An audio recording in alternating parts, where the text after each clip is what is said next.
Hi guys, good morning uli. At ngayon, maganda yung panahon, hindi masyadong mainit at hindi malamig.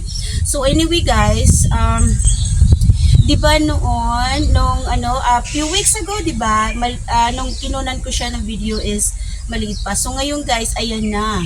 Oh, nakakatuwa. At saka kailangan ko na i-harvest kasi mamaya gagawa ko ng sinigang. Ayan. So, ito po, mayroong isa ditong bulaklak.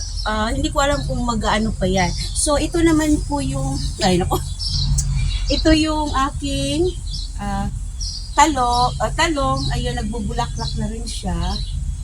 At ito naman yung bok choy ko rin. Ayan yung bok choy.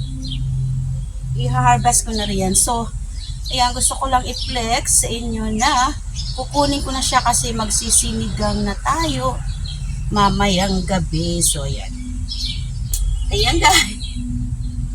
Diba? Laki, no?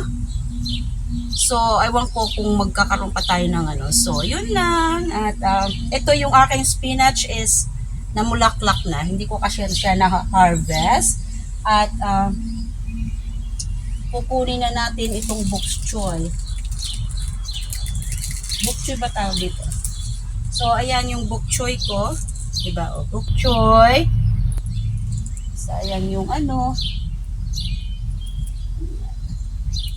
sama din natin yan sa ayan. So, ayan. Ito na, guys. Thank you for watching. Mayroon na tayong konting gulay. Yun lang. Bye!